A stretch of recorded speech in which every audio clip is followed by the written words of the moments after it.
itu kalian harus pakai plastik ini, kayak diambil itu kotoran. Moin moin, here is Julieta in Deutschland.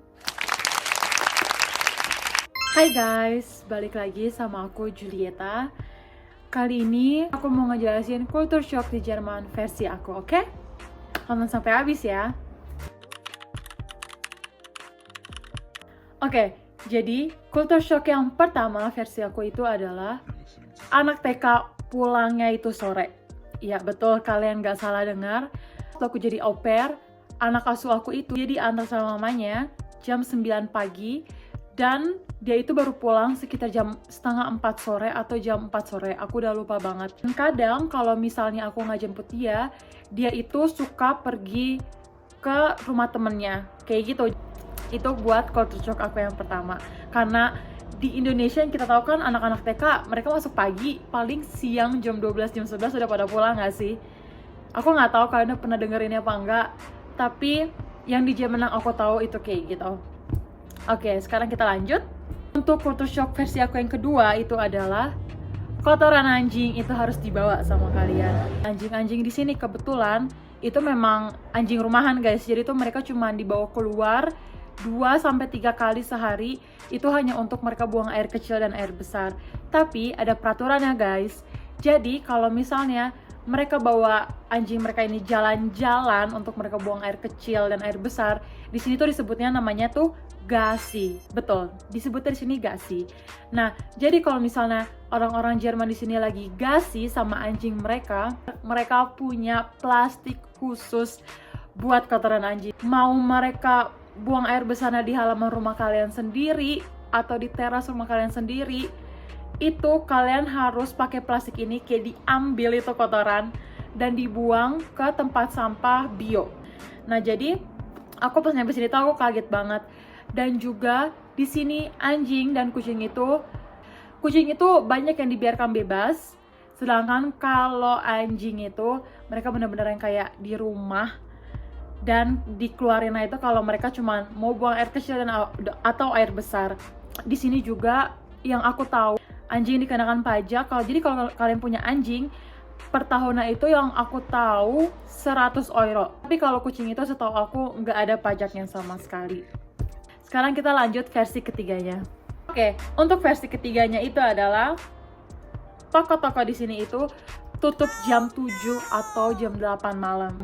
Ada juga yang tutup jam 9 malam. Tapi kalau misalnya kalian di Jerman tinggalnya di kota-kota besar, itu pasti toko-toko yang kayak buat jual-jualan kayak gitu, mereka pasti tutupnya kalau nggak jam 9 malam, jam 10 malam kayak gitu. Hari Minggu semua toko itu tutup. Ya betul, kalian nggak salah dengar. Walaupun toko-toko buat belanja itu tutup, kalau restoran mereka tetap buka guys, kayak gitu. Terus kita lanjut versi keempatnya. Culture shock versi aku yang keempat, di sini tuh ada sebutannya buat makan malam itu Abendbrot. Betul. Abendbrot itu apa sih? Nah, Abendbrot itu jadi dimana mereka pas makan malam, mereka itu nggak makan makanan hangat. Maksudnya makanan hangat tuh yang kayak dimasak, tapi tuh mereka cuma kayak pakai roti, terus kayak sosis, keju, kayak gitu doang guys. Itu untuk makan malam. Dan rata-rata mereka makan makanan hangat itu hanya untuk siang hari. Tapi puji Tuhannya guys, waktu aku masih jadi au pair, papa asuh aku itu kan suka banget masak, apalagi makan makanan Italia kan, walaupun beliau itu orang Jerman.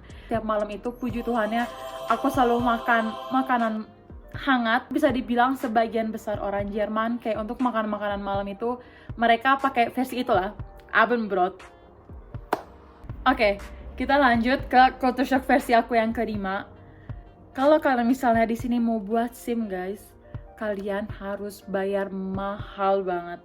Jadi tuh kita nggak kayak di Indonesia yang kayak udahlah, kayak gue bisa cuma ngasih beberapa rupiah lebih kayak gitu kan, kayak buat ditebus dan gue bisa langsung dapat SIM gue kayak gitu. Makanya nggak heran di Indonesia banyak pengendara yang mereka sangat ugal-ugalan karena banyak dari mereka yang ya udah SIM-nya asal tembak kayak gitu kan. Mereka nggak ikut sekolah mengemudinya, nggak ikut tata caranya sampai habis yang bisa menentukan mereka itu layak atau tidak mendapatkan SIM. Di sini itu pasti banget guys, pasti banget kalian harus ikut sekolah mengemudi. Jadi di sekolah mengemudi ini kalian itu nanti bakal dihitung kalian berapa kali ikut sesi mengemudinya, itu ntar kalian di awal bisa kalian omongin mau berapa jam per minggu dan lain-lain. Nanti setiap sekolah mengemudi itu mereka ada rate harganya beda-beda guys. Jadi ada yang per jam 40 euro, per jam 50 euro, itu benar-benar tergantung wilayah kalian di mana dan tergantung nama sekolah mengemudi kalian itu apa. Bukan nama sekolah mengemudinya sih, tapi lebih tepat, dan tergantung apa sekolah mengemudi kalian itu yang tipe mahal atau tipe yang murah kayak gitu. Kalau kalian gluk gehap, kalau kalian apa sih bahasanya ya, kalau kalian ada keuntungan kayak gitu, mungkin kalian cuma bisa 2000 euro gituan atau 2900-an. Tapi untuk harga normalnya yang aku tahu sejauh ini itu 3000-an lah, kurang lebih 3000 ke atas kayak gitu. Itu kalau misal kalian dalam sekali tes selesai guys. Tapi kalau misalnya kalian harus kayak ngulang kelas, ngulang teori dan lain-lain, itu bisa jadi amit-amit banget kalian bisa bayar lebih dari 5000 euro atau 6000 euro kayak gitu. Itu mahal banget. Kalau misalnya kayak yeay puji Tuhan kalian udah dapet nih SIM kalian guys, jangan senang dulu karena di sini itu mereka ada kayak uji cobanya.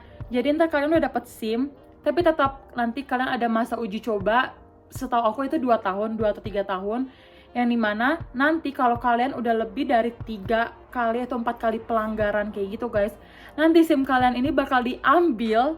Nanti kalian akan disarankan untuk kayak ikut kelas gitu, kayak ikut kelas untuk para pengemudi yang udah melanggar tata aturan lebih dari 3 kali itu, dan kalian harus bayar lagi guys, dan itu bayarnya mahal banget.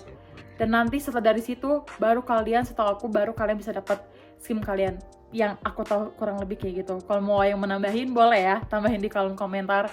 Oke, sekarang lanjut ke culture shock versi aku yang ketujuh di Jerman, yaitu pendapat kalian itu didengar guys. Oh my god, aku nggak tahu di lingkungan kalian gimana, tapi untuk aku sendiri itu sangat culture shock buat aku. Jadi tuh di sini kalau misalnya ada suatu masalah dan mereka itu nggak pakai nada tinggi, nggak pakai apa, mereka itu benar-benar kayak duduk, mereka itu berdiskusi. Nanti kalau misalnya yang lebih tua dan mereka tahu kayak, oh tadi gue salah ya, gue tadi salah ya ngomong kayak gitu, mereka bakal minta maaf. Dan nanti selanjutnya mereka juga bilang gue nggak bakal ngulangin itu sama sekali. Dan juga sebaliknya, kalau yang paling muda ini merasa kayak, oh iya ya, kayak aduh maaf tadi gue salah, gue nggak bakal lanjut, gue nggak bakal ngulangin kesalahan itu untuk kedua kalinya deh, kayak maaf ya nggak bakal ngulangin sama kesalahan itu lagi. Maaf, semua orang tuh suka berdiskusi, jadi tuh nggak kayak di Indonesia yang kayak aduh semuanya teriak, semua mau ngomong, semua mau benar. Di sini tuh enggak, kita punya masalah, kita duduk, kita diskusikan, semua bakal selesai dengan kepala dingin. Mau ntar kalian dapat jawabannya yang nyelekit, nggak senang di hati, atau jawaban yang nggak sesuai ekspektasi kalian, tapi setidaknya masalah ini tuh udah kalian omongin gitu loh. Jadi tuh mereka tahu, oh lu ada perasaan kayak gini ke gue, oh lu ada perasaan ini ke gue, dan kita juga tahu, kita tuh bisa kasih tahu nih perasaan kita sebenarnya tuh kayak gimana. Jadi tuh kita nggak memendam itu sendiri kayak gitu. Oke guys, untuk video kali ini kayaknya segitu dulu aja. Dan kalau misalnya kalian punya pertanyaan-pertanyaan lain, kalian boleh banget tulis di kolom komentar.